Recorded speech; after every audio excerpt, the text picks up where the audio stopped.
In this segment, we will show the methods used in buffing aluminum. These methods will also apply to other softer metals, such as brass and copper. As with any project, planning is a very important part of its success. Let's begin by reviewing the motor wheel specification chart shown on page 3 of the Eastwood booklet. This will help you select the proper size wheel for the motor to be used. If needed, an adapter or motor shaft extender is available in the Eastwood catalog. Call for proper ordering information. For this demonstration, we will be using the Baldor 3/4 horsepower motor, which runs at 3,450 RPM. Now it's time to select the type of wheel and compound we plan to use for the aluminum parts we want to buff. Refer to the buffing wheel and compound chart, which comes with the Eastwood buffing supplies.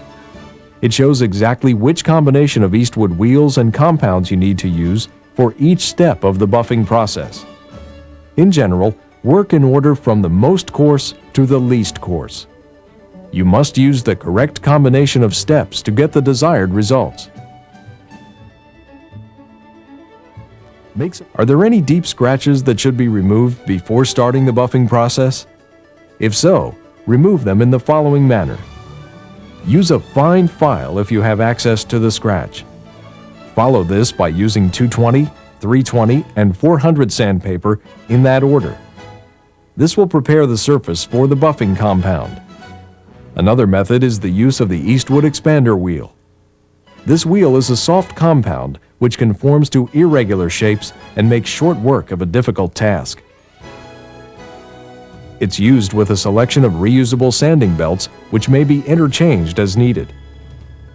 When installing these belts, be sure to follow the direction of the arrows for safe operation and do not exceed the recommended RPM rating for the wheel. Hold it. Let the wheel run off the edge of the part and hold the part slightly below the center axis of the wheel, as shown in this diagram. Begin with a spiral sewn wheel and Triple E compound, as shown on the chart. This step will remove any scratches remaining after sanding with 400 sandpaper or expander wheel belt.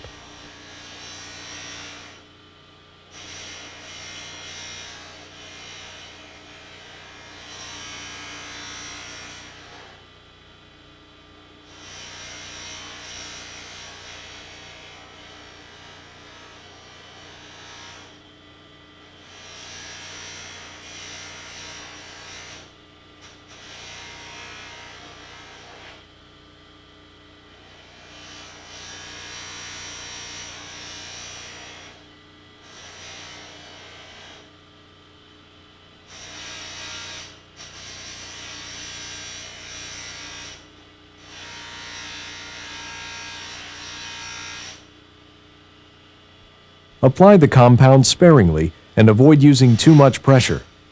Let the wheel do the work for you.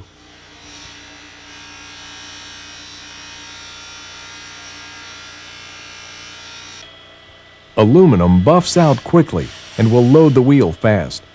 It's essential to use the buff rake to keep the wheel conditioned.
When you've completed stage 1, let the piece cool and wipe it off with a clean, soft cloth.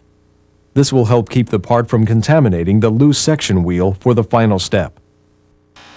If you have an extra pair of clean gloves, It's a good idea to use them when changing to a new compound. Using the loose section wheel and the White Rouge compound, repeat the same process used in the first step.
The part will have a luster and shine very close to chrome when buffed properly.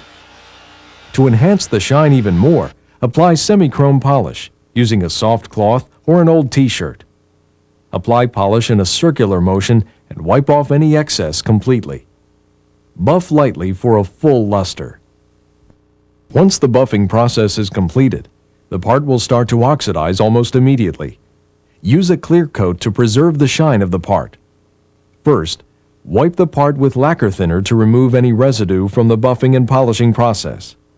Then apply the clear coat of your choice in light, even coats. Several thin coats are recommended rather than one heavy application. This will reduce the chance of a run in the clear coat. Allow the part to dry thoroughly before handling.